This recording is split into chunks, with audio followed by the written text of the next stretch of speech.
What's up, everyone? Welcome to Meowy Hour. I'm your host, Arden Moore. As you know, this show is brought to you each and every Wednesday night by, by the Cat Fancier Association. And my little boy, Rusty, is learning to walk on my shoulders, so he may do this while I'm doing that. I also want to let you know, guess who's sponsoring this show? Me! This week, I'm sponsoring the show. My brand is called Four-Legged Life. We're going to get into that. We're going to give away not one, but two autographed copies of my latest books. And I cannot do this show without the talented all-breed CFA judge, Kathy Black. Woo!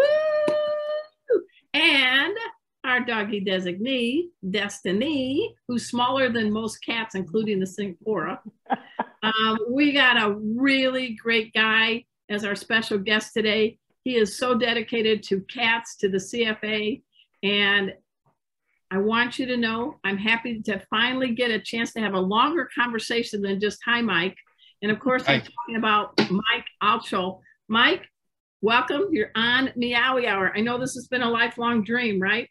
It has. I stay awake nights thinking about it. Please, oh, please, oh, please, oh, please, can I be on Meowy Hour? We're going to talk a lot because he's really stepping up the game for the world of professional cat shows and what we can do to make them even more popular and better. He knows how to write. He contributes to Cat Talk. He's a cool guy. We're going to dive into him a little bit. But here comes Casey. He took his throne. Hi, Casey. Mike, he talks when I ask a question, right, Casey? Oh, that's cute. Yeah. Oh, here comes the other one. They're very jealous today. So I wanted to share, if you could, Kathy, can you hit that slide? Because I have some big news to share with all of us in the Meowy Hour world. Hang on, just this has been a life dream come true. I can only drum so long, Kathy. Okay. I was a glockenspielist, not a drummer. All right, check this out, everyone.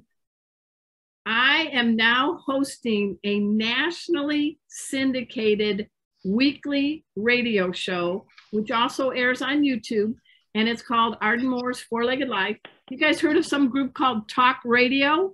Yeah, baby. Yeah, baby. They're like, ring, ring. Can we get you to host a pet show?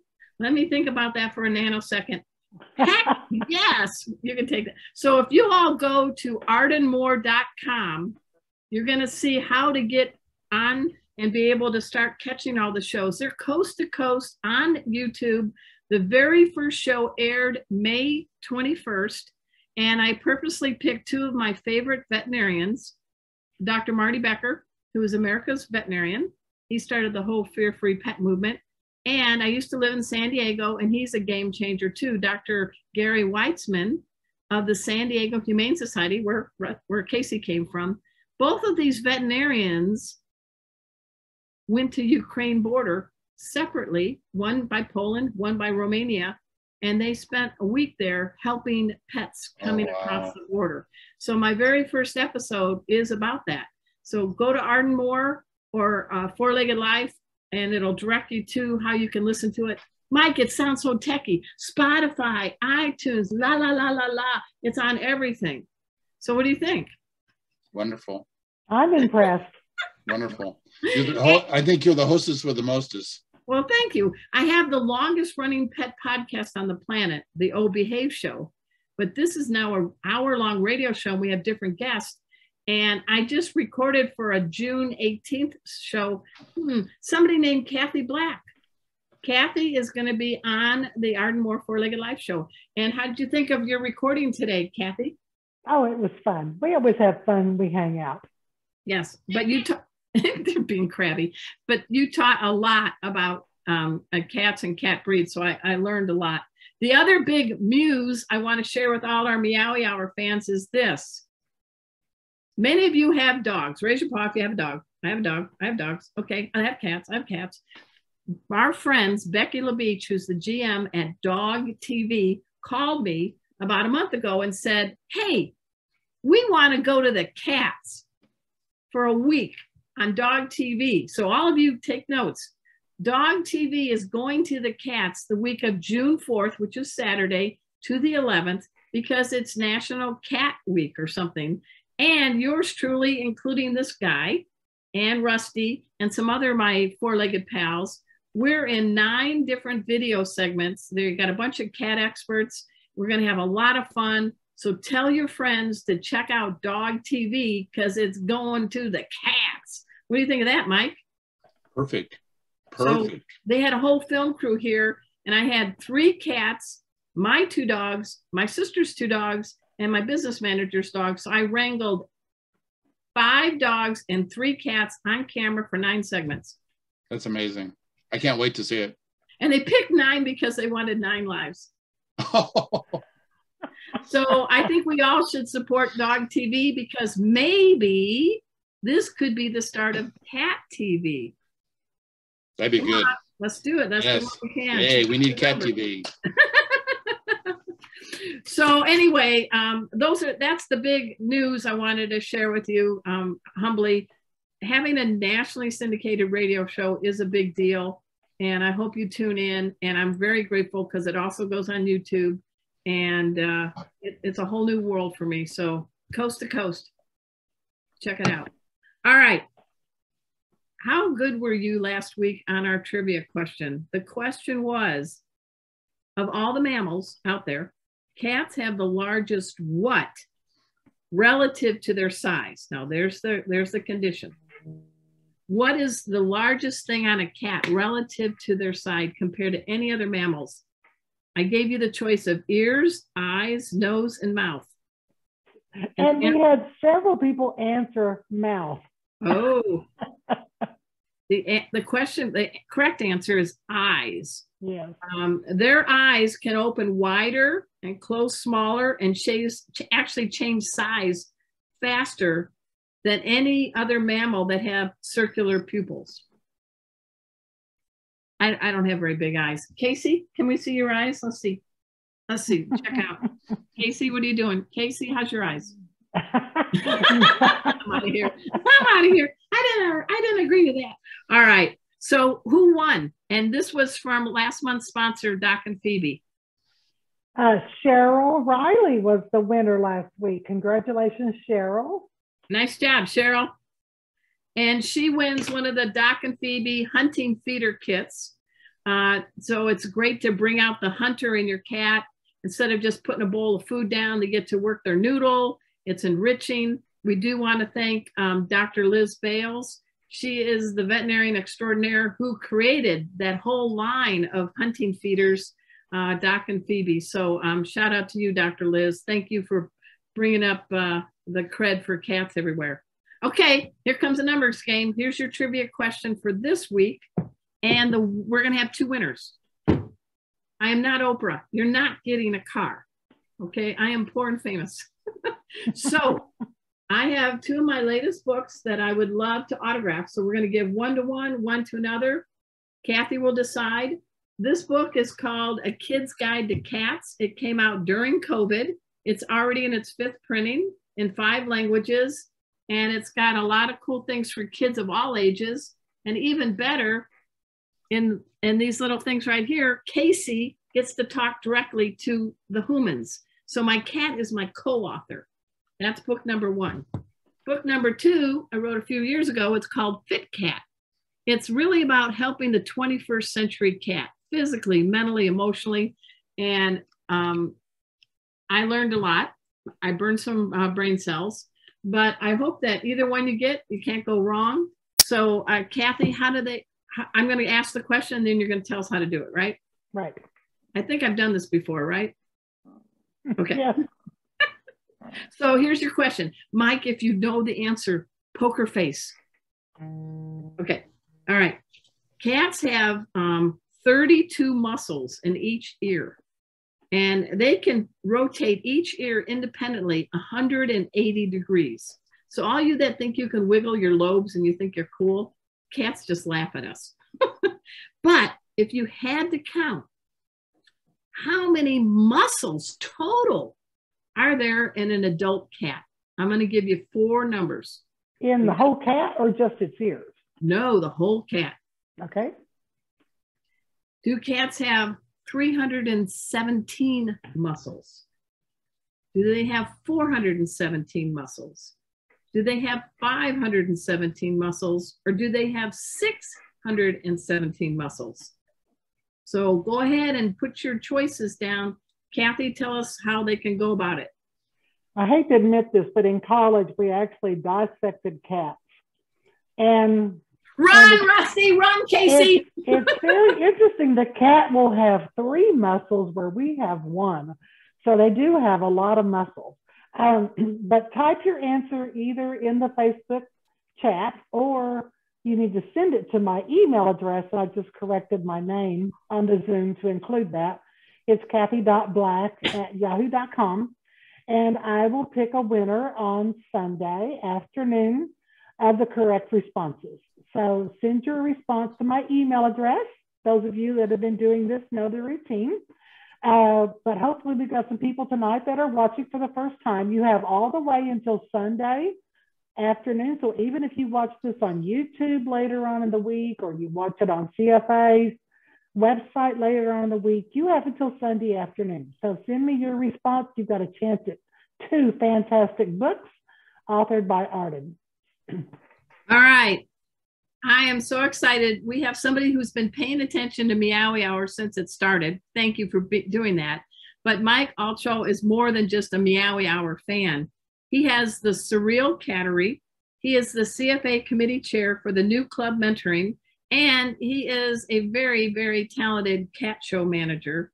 And when he has a break, he writes articles for Cat Talk magazine. I'm so happy you could be on Meowy Hour, Mike. Thank you for having me. And look at his fancy outfit. He's got he's probably even ironed his shirt. And you got your CFA logo. I did. Wow, nice, nice. Blurred out the background so we can see his beautiful hair. You have beautiful hair, man. Thank you. Would you believe it's a wig? Oh, me too. Whoops. No, just kidding. I think you got a haircut since I saw you last week. Yeah. So let's dive in. How does prove that real men love cats? When did you fall in love with cats, and how did you get into the world of cat showing and breeding and things like that? Well, I always had cats as a child. There was always a dominant outdoor male cat that got to come in, and he had a little harem running around with his babies, and he would come in during the daytime, and then he'd go out and make babies, I guess, at night and fight with the other male cats. So that was, growing up, that's what I knew about cats. Where did you grow up? In Illinois. Oh, that's right. Where in Illinois? Macomb, Illinois. Okay. All right. So he's a good Midwest guy, like I'm a good Midwest gal. In Belleville, Illinois, too, down by St. Louis. Yeah, so. Yeah. So you were Southern Illinois. Yeah. My mom and dad went to Illinois University of Illinois. That's where they got their Champaign-Urbana. Right. I went to Purdue. So were you jealous that this cat got more dates than you maybe at the beginning? Well, as a kid, you don't think about stuff like that, but you know, it was interesting that the male cat was always the friendly cat, and the girl cats, you know, you could never catch them. They were scared. They were scared of human contact. They were wild. They were feral. So that's just kind of what the environment was. And I had a dog, you know, to go along with it. So, you know, they were my friends. You know, I think we learn a lot from our pets, don't you? I think they give us wonderful love, unmerited favors, what I think the animals give us. And this is kind of a golden anniversary for you, because according to my notes, you started showing the Himalayan Persians in 1972. Yes, that's correct. Were you in diapers? Yeah, I was. Okay. You were a child prodigy. I was 19. Okay. So, yeah, so you can do the math on that. I'm an old geezer. I'm an old geezer. But, you know, I bought the first Himalayan, and nothing would have ever happened except it died prematurely when it was less than a year old, and went back to the breeder, bought it from a breeder for $50, and she said, well, I only have a show cat, and it costs you $25 more, and you got to agree to take it to a cat show, and I'll beat you at the cat show, and you got to show this cat. Okay. So that's what we did. What was the cat's name? Do you remember? I don't. That's all right. I remember the first one was Biscuit. I think it was Tripoli. It was Tripoli. Okay, Tripoli. Yeah, so I do remember. a young lad at a cat show. I mean, so which is kind of nice because you've been now being a cat show manager, so you got the perspective of a rookie. Well, I mean, we all are rookies once, you know, that's for sure. But I mean, I was 19 years old and I had this Blue Point Himalayan female and I got all yellow ribbons, which means third place, except I got one red ribbon. True story. And the red ribbon got me so excited that I wanted to show cats. Is that second? Yeah, I'm sorry. Yeah, red ribbon was second. So I never got the blue ribbon, you know, and so then I went another 5 years before I had any cats that were worth anything. I mean, I kept beating my head against the wall, but I kept trying, you know, I kept trying, and finally I got it figured out, and finally we got some decent cats, and we finally started winning. And but that's how the cat show bug bit me. And one of those ladies that I was taking yellow ribbons to is still in cats and still a good friend up in Iowa. And that was by the way, that was at the Union Station in Kansas City, Missouri, is where that first cat show was. Oh, that's awesome. Well, I have my notes that said this guy went from yellow and maybe one red. You won national wins and regional wins with Persians in 2015. Yeah, well, I got out of cats in 1993 and got back in 2015. So I was out of cats for 22 years after being in cats for many years, 20 years or whatever that is. Yeah. And since 2015, I've had 4 national winners and awesome. And about 15 regional winners. And so you know, you're all excited winning the national. How are the cats that win the national? Do you think they know? I think they know. Don't you think they know?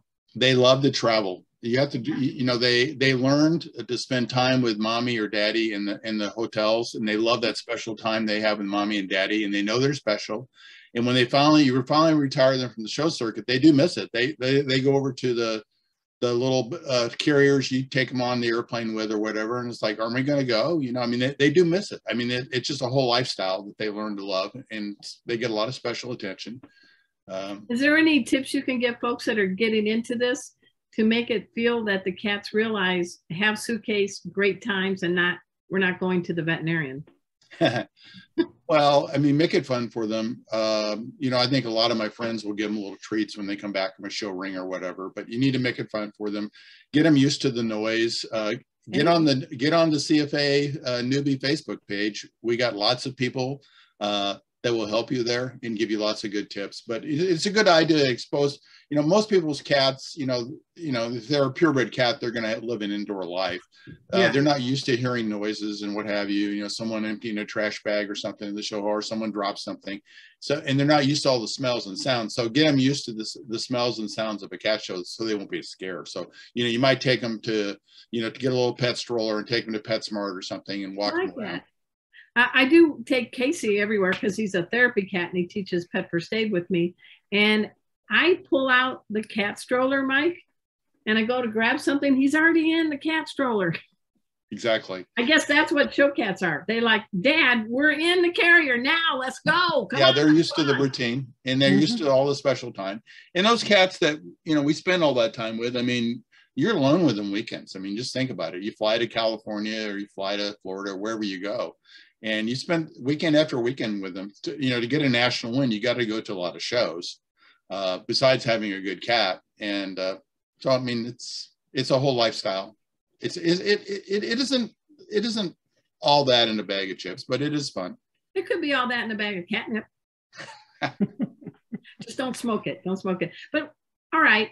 So when you got your first national win, I mean, come on, you seem like a calm, easygoing guy. Please tell me you maybe even jumped up and down or did something. No, I mean, I got my first national win in 1989. Oh, okay. So I had, you know, I had winners before I got out of cats, but yeah, I was very excited. Absolutely. I mean, when I got my first final, which means when a judge called me back and give me a nice big rosette, that took 5 years to get there. And wow. I was very, very excited. I mean, most people today, they don't win right away. They don't have any patience. Mm-hmm. But back in the day, there were hundreds of more cats than are at the shows now. And we didn't have as many judgings. I mean, it was a lot harder to get a win back in the day. So what's your advice to the newbies? to be able to carve out a steady path and not just expect to win overnight? Take the advice of local people. One thing I see that a lot of newbies do is they get started as they go far away, thinking that somebody local or nearby won't sell them a good example of the breed. And, check out the local people, and they can be your best mentors also. We all have more good cats that, people that have a good breeding program. We have more good cats than we have good homes for them. So, without getting into specifics, I don't want to step on any toes or anything, but check out the local people and, people that have good cats. I mean, and not people that go to shows and don't have good quality animals, but there's lots of good breeders out there that are very willing to help someone get started. Do you agree with that, Kathy? Oh yeah. And it's really sad when people go and get a cat from Ukraine or from Russia, or I wasn't going to say that. I know, but I mean, but they said Ukraine and Russia in the same breath. Okay. Well, they do, and a lot of times these cats are not. The people don't understand colors correctly. The registrations are with a different association. They may have colors or patterns that CFA doesn't accept behind that cat, or maybe a breed behind that cat. It's really sad, and they get all excited. They bring the cat over here, and then the cat can't be registered or it can't be shown. And so I think Mike's advice about, check out our local breeders. Yes, some breeders are very close cattery and don't allow others to have their cats, but there's a lot of people who will help mentor you, give you a good cat and help you get along your way, and you don't have all those stumbling blocks and hurdles that you have to go through that will be very disappointing and unfortunately cause a lot of people to give up because they ran into so many roadblocks because of the decisions they made in the beginning. And they spend a lot of money. I mean, but it's just logic. If you want an American Shorthair, which is an American breed, or if you want a Maine Coon cat, which is an American breed, why would you go overseas for one? It doesn't make sense to me, No, I appreciate it. That's really, really good advice. I noticed in your little resume, you've never been a cat judge. No. And what's the pros or cons on that decision? Well, I mean, you have to make a choice somewhere along the line as you're showing a lot. And, I was a master clerk instructor. And I mean, I was qualified to apply for the judging program. I mean, it's a long procedure to get through, but I enjoyed showing so much. When you judge a lot, you don't get to show much. So, I mean, the showing was what I was really into. And I saw that the judging, and Kathy, I think, will agree with me, the judging on the outside looks very glamorous and, people hold you to high esteem, but it's not as much as glamorous, when you're stuck in an airport and the flights are canceled and there's nobody around, it all of a sudden becomes a lot less glamorous, right, Kathy? Oh, yes, most definitely. Do you feel like the Maytag repairman sometimes, Kathy? It can be very taxing traveling. Anytime you travel by plane, there's going to be mechanical problems. There's going to be flight delays. You're going to end up in a place with no one there to meet you. And I would encourage people to go to enter the judging program. We need more judges. Yes. So I would encourage people to consider working on their resume, and it takes a resume to enter the judging program, to work on their resume, to work, get the wins that, the grand champions and the breedings down in the regional national wins they need in order to even enter, and consider that. I mean, it's really good for a lot of people, and we need younger judges. I mean, we need younger everything, but Casey said, I would like to be a judge. I think you'd be wonderful, and I think you'd be very entertaining. Yes, he's very entertaining. So what's some tips you can give people to make your breed look good at a cat show? Because you've been acclimating them to sights, sounds, and smells. They like to travel, but now you're at the show. So what are a few tips you can share? Well, a lot of that's not going to be, you need to prep before the show. I mean, there's some touch-up things you can do. And my wife works with the newbies, across the US now. And do you want to give a shout out to her? Please say hi on the Meowy Hour. So Lisa's there. So we try to help those people with their breeds, and we try to put someone alongside them to help them the things they need to do. I'm working on a Facebook promotion for an Iowa show this Saturday, and a lady just wrote me, and through the miracle of the internet, and she wanted to know, she has some self-corrects, and she wants to start showing them. And I said, well, they need some preparation, and she said, well, she's working hard on their curls and what have you. I said, well, it is a lot of work. I mean, self-corrects are probably one of the few breeds that's harder than a Persian, or at least as hard as a Persian, because they have certain shampoos they use and certain ways that, especially the long hair ones, to get their hair to set the way it is. So I told her, who the breed council secretary was, and, try to encourage her to have other self-corrects breeders come alongside her. Besides, she needed to get them registered. They weren't even registered. Right. So, well, there's a lot of hoops to go through. And I think I'm sensing from you, you're a darn good mentor, and you have this passion that you want the CFA and cat shows to just keep getting better and to reach a broader audience, more diverse, younger, things like that. And I know that you've been doing some articles, I guess, for Cat Talk magazine. Shout out to editor Teresa Kiger. Can you share some ways that you think now we're in the 21st century, we're hopefully getting out of COVID, pause crossed. Without being negative, what would be some positive? No, I'm not. I mean, I think it needs to be all positive. I'm not going to be negative at all. I mean, we just need to realize that the 1980s are over, and we need to. I love the 80s. We need to move ahead with the younger generation, because the younger generations have different feelings about how they spend their time. And I used to say that, they're the Nintendo generation. Well, they're not even the Nintendo generation anymore. They're the Xbox generation. Or they want something now and quick, and they're not going to sit around and wait for a long time. TikTok generation, I think. What do you call them? TikTok.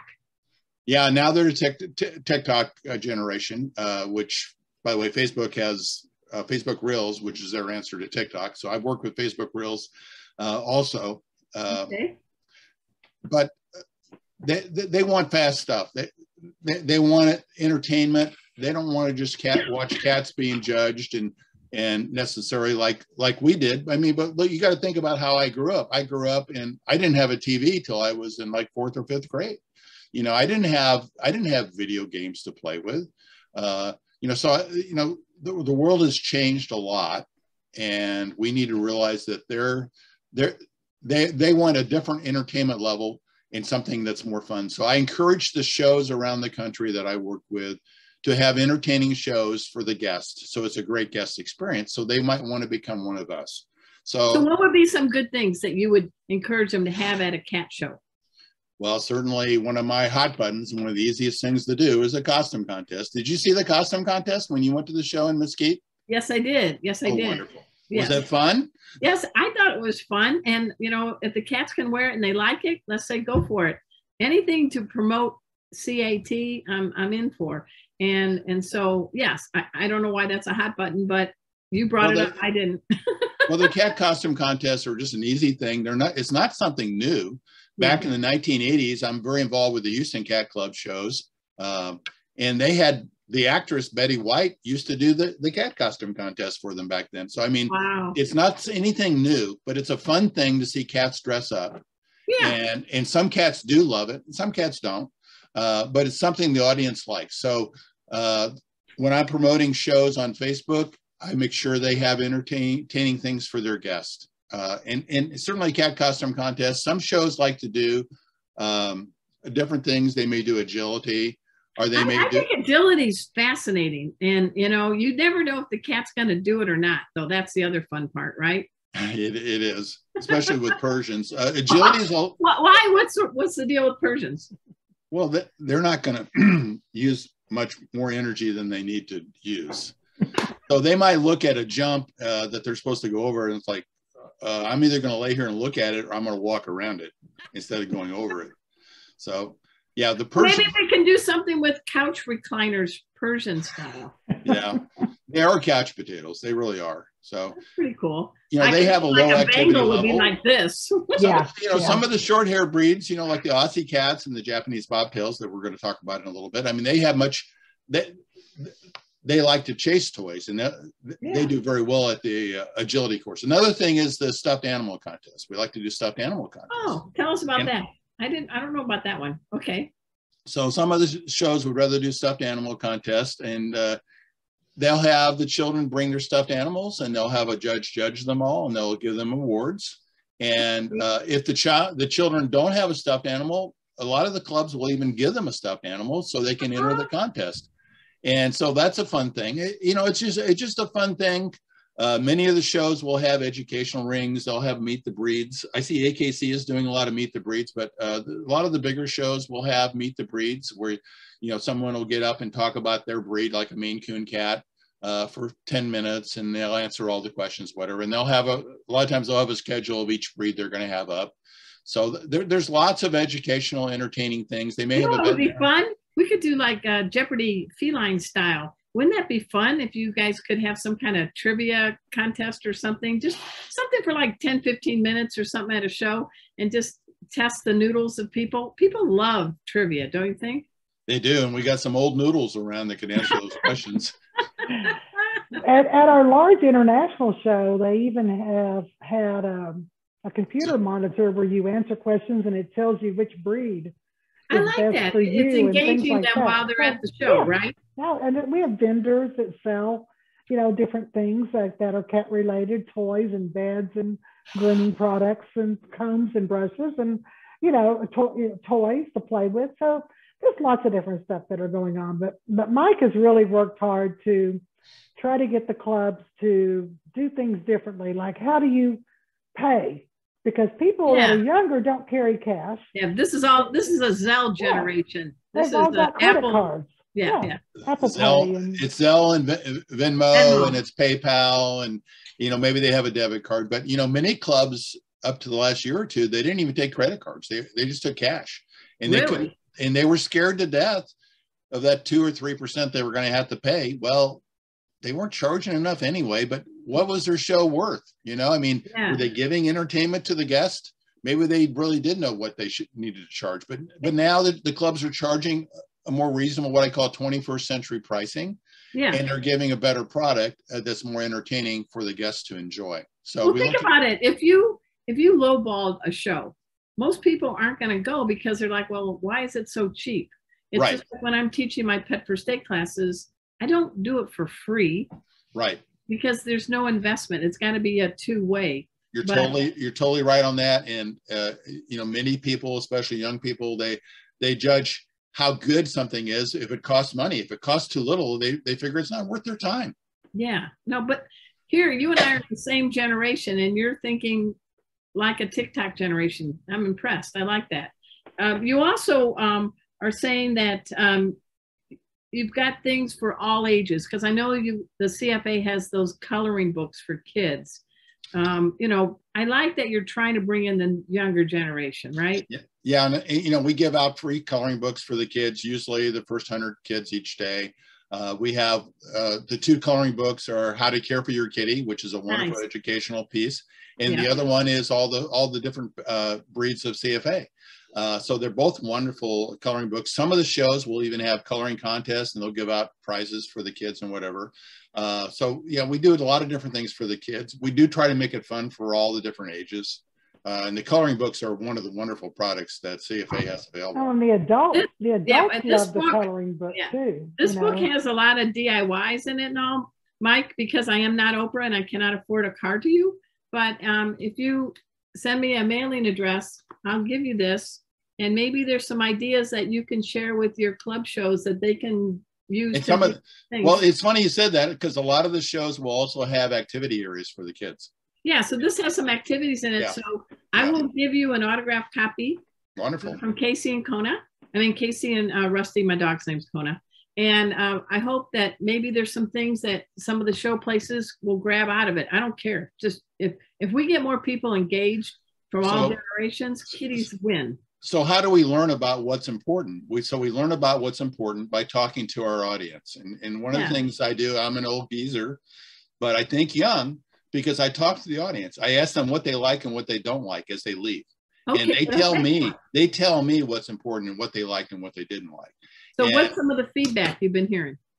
Oh, the feedback is, the negative feedback would be watching cats being judged is like watching paint dry.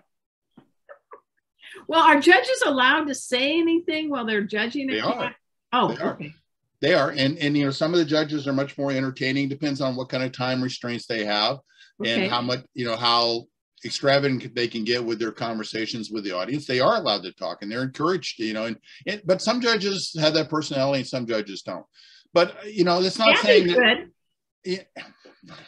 it's not saying that not everybody doesn't watch cats being judged, but a lot of the young people, that's not, you know, they're not going to sit there for that long, you know, to watch, you know, a ring of 20 Persians be judged and the judge looks through them and trying to pick their best out of the 20 or 30 Persians. I mean, it just takes some time. So, but they tell me the positive things. What's their favorite breed? What do they like best? You know, and I find out what their favorite breeds are and what they like best in the breeds. So when I do a Facebook promotion, the favorite breeds of the audience are my feature on Friday right before the show. I talk about the Bengals and the Maine Coon cats and the Norwegian Forest cats and the Devon Rex, some of the real populars. And if we have a Lycoy around, like we do in the Iowa show, we'll talk about a Lycoy even, you know, because, you know, that's. I saw my first Lycoy at a show in Virginia when I met Desiree for the first time. Yeah, Des has the Lycoys, and they're the, for those who don't know, they're the werewolf cats. And like people are fascinated with them. I think they're not too pretty, but, you know, people are fascinated with them. They're very unusual. Like you can't take your eyes off of them.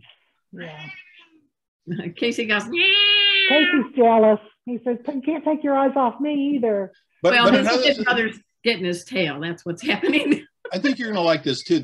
Another thing that I really focus with the clubs, besides how they pay and whatever, and having entertainment value for the guests, is also having good connection with the local rescues and what they're doing. Thank you. Yes. And I'm very into that. In fact, I'm doing a seminar at the CFA annual in Louisville, and one of the sections I'll have is how to maintain and establish good relationships with the rescues in your area, and have rescues come to your show so they can get animals adopted.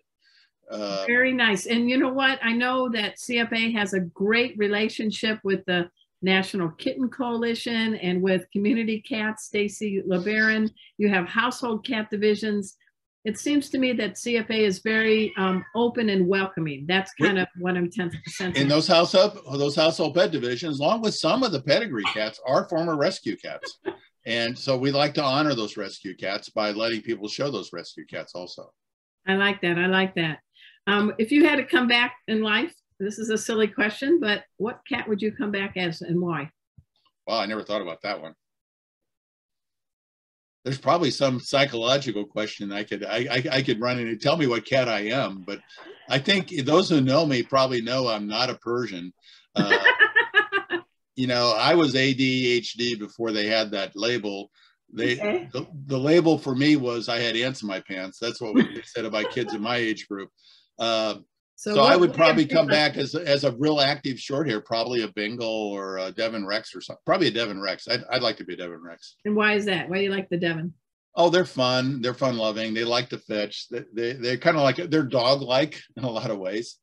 I've helped show Devon Rex. Back in 1989, I helped show Devon Rex. That was the first national winning Devon Rex. And they're just a fun breed. They're cute. They're little pixie cats. Yes, they are little elves. So what would you come back as, Kathy? What cat? Oh my goodness. See, it's hard, isn't it, Kathy? I think I'd have to be a Somali. You know, have a little flair, have a little color. You know, have green eyes. I always wanted green eyes. So maybe I could be a Somali. And they're a beautiful cat, and I've had fun showing Somalis too. They're an absolutely gorgeous cat. I have had the opportunity to show a lot of different breeds. You probably didn't know that about me, but back in the day, the 70-75% of the cats being shown were Persians, and the Persian people kind of just hung out with themselves and ignored the short hair people. That's how it was back in the day. Were cat clicks. It was, and I was one of the few that I tried to, and it wasn't because I was trying to qualify for being in the judging program. I just enjoyed all the different breeds. And so I've shown a lot of different breeds, and I have familiarity with a lot of them. And a lot of the breeds are a lot of fun. I like that. I like that. We're kind of wrapping up with Mike, but I wanted to get into, you'd like to write a little bit and tell us about, what do you think about Cat Talk magazine? I love Cat Talk magazine.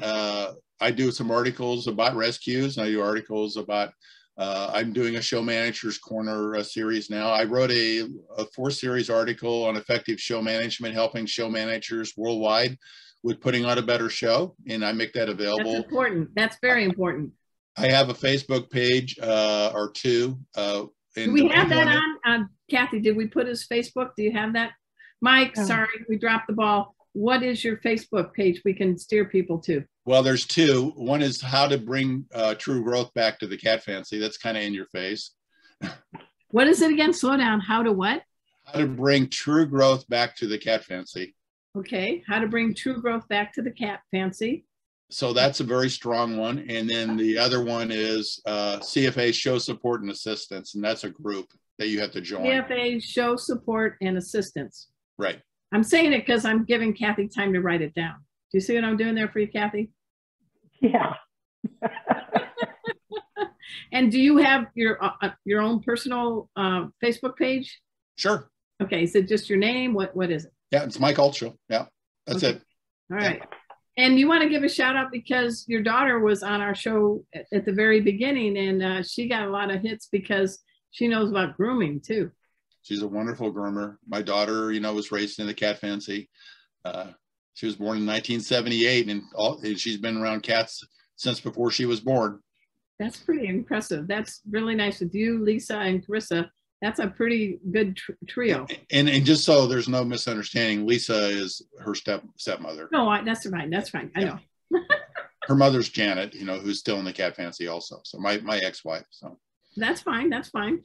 This is not 60 Minutes or it's not a cat soap opera. But I love that you're active and you've been active so long. Where do you see CFA or cats in general in the next 5 years? Well, that's a loaded question, quite frankly. I think if you could make a wish, let's do that. I think we need to take a real hard look at our show model and see if it's sustainable into the future. Okay. Yeah, that's how we get progress, right? I really see, we've gone through several cycles. CFA's been around forever. 1906. And I think that with inflation going up, with prices going up, with animal rights laws, I'm afraid that the cat fancy is going to go through a bad time for the next 5 years or so. I hope they rise above it. I hope working with household cats, working with rescue groups, working with community cat people are getting the word out that CFA cares about all cats. And that's, I think, is prominent. And I've worked with the virtual cat competition committee also. And, we do online cat shows. And, that's another, the photo contest. And that's another piece that anybody worldwide can participate in. And we're looking at a hybrid model. Iris Sink is the committee chair. And we're going to probably have a new committee chair as of June 1st. But she's written an idea of having a hybrid cat show model where the cats in the show actually also are going to be virtual and people can vote for it and see if the people's votes line up with the judges' picks. Oh, so that'd be fun. Yeah. So so there's lots of new ideas out there. The fun part is there's no bad ideas. We have a lot of good ideas, and where we go for tomorrow, it's just our own intelligence and imagination is our only limiting factor as to where we can take it for tomorrow. I don't see it going downhill. I see it only positive and growth. And if there wasn't growth in the fancy and I didn't see a future, I probably wouldn't be involved in it. But I'm trying like hell to make sure there's growth and it continues to turn. And it has been shrinkage, over the last 20 years. And I think me being out of the cat fancy for 20 years, I didn't just get used to it. I saw the huge difference. And because I saw that huge difference, I was able to maybe look at it a little more open-minded. You're a real Catman-do, and I like that. Hey, speaking to Mike Altschul, we're going to take a little segue to the Japanese Bobtail while I get my mocktail ready for you all tonight, because the first Wednesday of every Meowy Hour month, we do a mocktail. And so Kathy, with Mike, I'm going to go off screen, but go ahead and tell us about the Japanese Bobtail. Okay, so this week the Japanese Bobtail is the breed being highlighted on the CFA's website. And now that we have the final results from this last show season, long-haired Japanese Bobtail is Cat of the Year. So we're talking about a very unique little breed. In fact, when I was on Arden's radio program earlier today, we came up about the Japanese Bobtail, and she was surprised to find out it's a breed that was developed in the United States from street cats roaming the Japanese island. Right. And there's been pictures of bobtail cats going all the way back, way back, because the Japanese and a lot of Asians have a line of thought that if you've got a crooked tail, then the cat brings you good luck.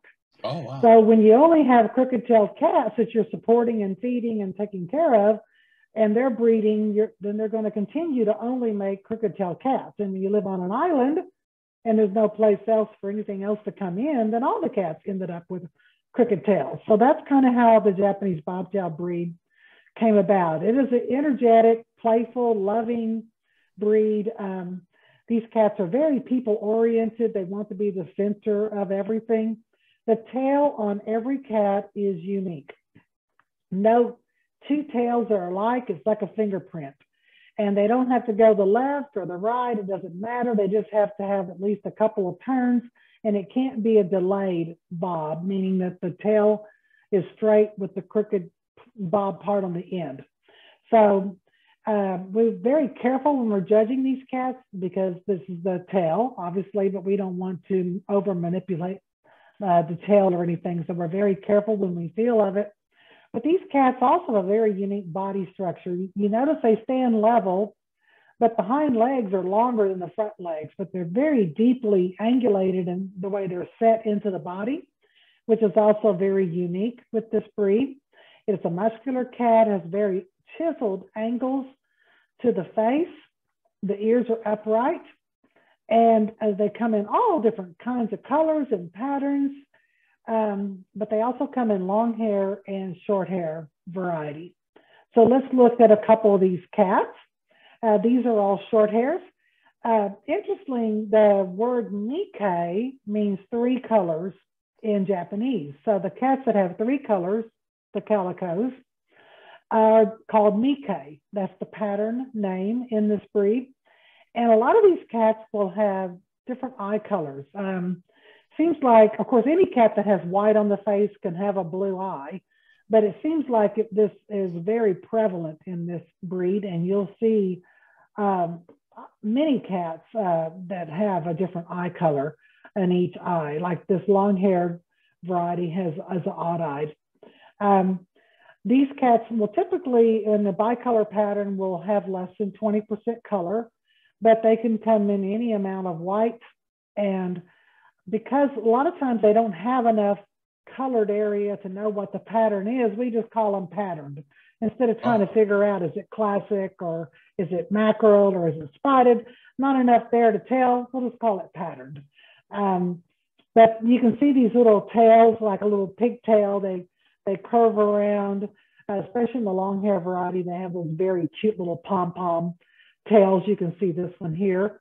This is a short hair variety. These beautiful color of these odd-eyed cats you can see here. And the long hairs in the past, I think, had more coat. They're a little more of a medium length coat now, what we've been seeing, but we're seeing the breeding cats. And anytime a cat's a breeding cat, unless it's a Persian, it's not going to have as much coat as it would if it's an alter. As you can see, these cats are a lot of energy. They tend to go up and down more than they do horizontal. Here's Teresa judging one that ran up the scratching post after her toy. These are very fun cats. I bred Japanese Bobtail shortly, and they're a fun cat to live with. And they get along with other animals. They get along with other cats. They get along with dogs.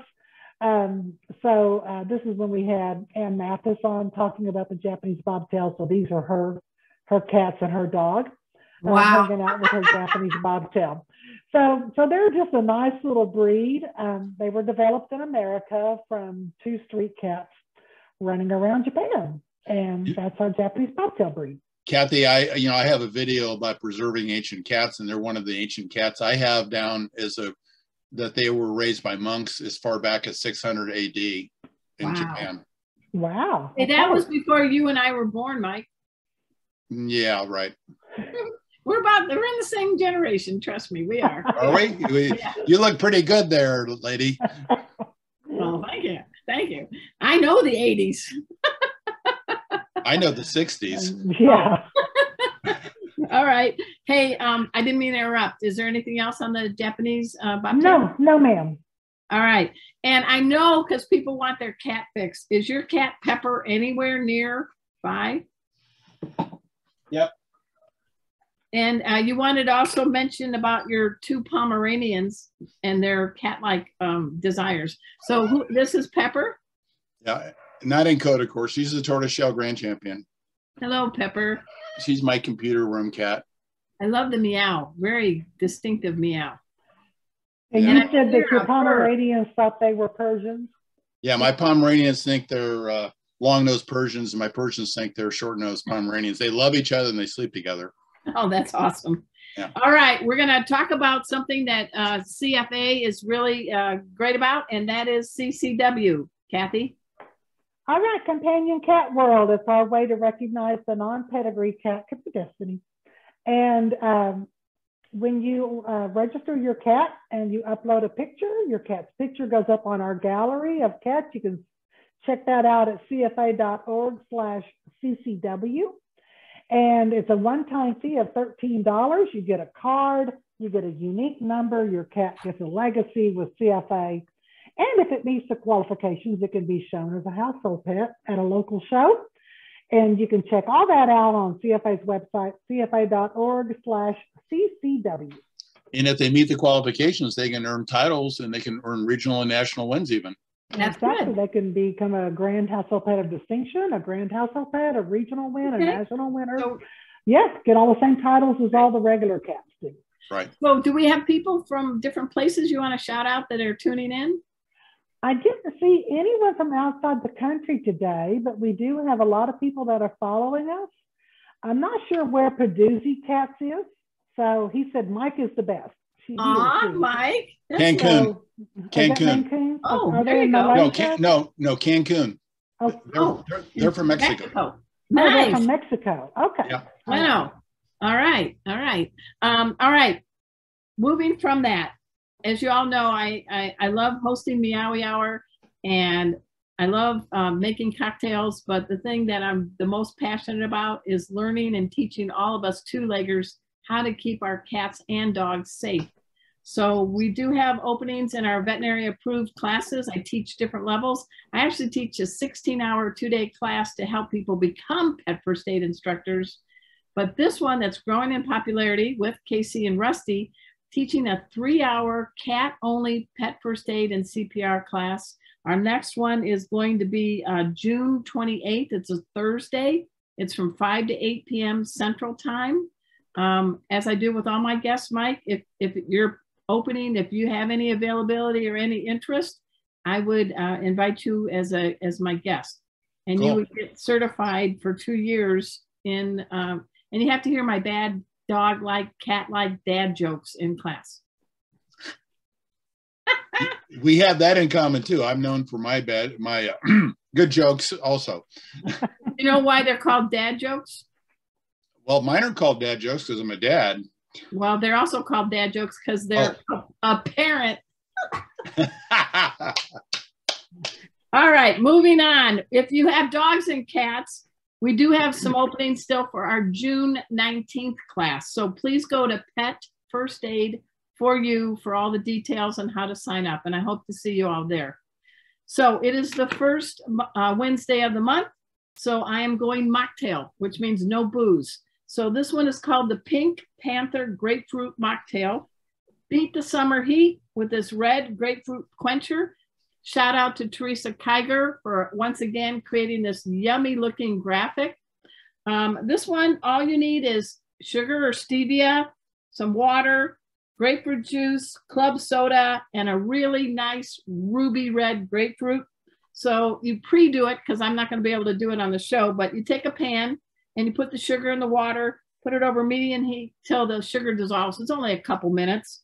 Then you add the grapefruit juice and you stir it in, and you put it in a container and you chill it in the fridge for about 30 minutes. We pretended we just did all that.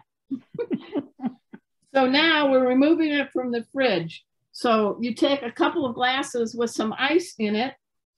Not a couple of glasses, just one glass with. Well, the batch will make more than one. Oh, okay. And what I'm pretending to do is we're putting in 6 ounces of the club soda with the sugar water mix. And you want to give it a little nice punch. So you add a little club soda. This is a very simple recipe. And you put it all together. Good one, whoever did that. And I already got some spears of beautiful ruby red grapefruit. At this time, let us all raise a glass. Let us toast to all cats, purebreds, and who knows where Casey came from, who make us better people. Cheers, kitties. Cheers. I don't know where the music's coming from. That's the Pink Panther theme. I'm sorry, but I had to put it in there. I like it. All right. At this time, I want to thank our sponsor, me, Four-Legged Life. I want to thank our special guest, Mike Altschul. Thank you. I want to thank my cool co-pilot, Kathy Black, and Destiny. Casey and Rusty are behaving right now. This is a little bittersweet, but I want to give you guys some good news and some, hey, it's never over, but next week is going to be our farewell show. And we're going to have some very special guests that have been on the show. Mary Tan of Whisker Media, Dana Humphrey, the Pet Lady, Dusty Rainbow, cat writer extraordinaire, Pam Johnson Bennett, who knows cat behavior like you don't know cat behavior, and of course, CFA's Teresa Kiger. This radio show obligation has zapped a lot of my time. We started Meowy Hour, if you all remember, when we were all stuck at home and nobody was going anywhere. We never expected the show to go a year. It's now 2 years. And I got to tell you, we're going to have a celebration, not a downer. We're going to have some fun things happening next Wednesday, June 8th. And I just want to tell you what an honor it has been to be able to host the show, to get all these people that we've gotten together, Teresa and Kathy, I couldn't do that, Desiree, Aline from CFA, I mean, all of us. But it was supposed to just be a stopgap show for about until we could go and do things. People are traveling now. And we do have loyal people like some of you out there and Mike, and it was a hard call, but I hope you understand, and I hope you know how much I love doing this show. And we are going to make a cocktail book. Teresa Kiger and I, we're going to print out a kitty cocktail book. It's going to happen. But Mike, you're the first to hear the news. What do you think? I'm shocked. I'm sad. It's a very hard decision. But people are traveling, and it's getting harder to get sponsors. And I'm sad. I'm sad because I think you do a wonderful job. You and Kathy both. I really do think you're the hostess with the mostest, and I wish you well. I wish you well, and I wish you well in bringing forward the Cat Week and also Cat TV maybe in the future. Yeah, we're going to do that. See, this is not a end. It's an evolution, I think, and I think Mike and I think the same way. And we may be older than some folks, but we have a lot of energy and we have a lot of passion. Things better. And, you know, we didn't have a training manual when we started Meowy Hour, did we, Kathy? Well, you guys drugged me in after it got started, but kind of roped me in and said, guess what? But no, I've really enjoyed it. I'm going to miss it too, because I think it's had its place. But like you said, it's 2 years it's time is to a move good on. run. It's time to move on. Yeah. So don't be disheartened. We're going to have a blast next Wednesday. We're going to celebrate. And there may be times, we got a show manager here too, that we can have special Meowy Hours with yours truly's coming to shows, because we do want to always elevate the feline. in a fun way, because people learn when they're having fun. Don't you agree, Mike? Agreed. Yeah. All right.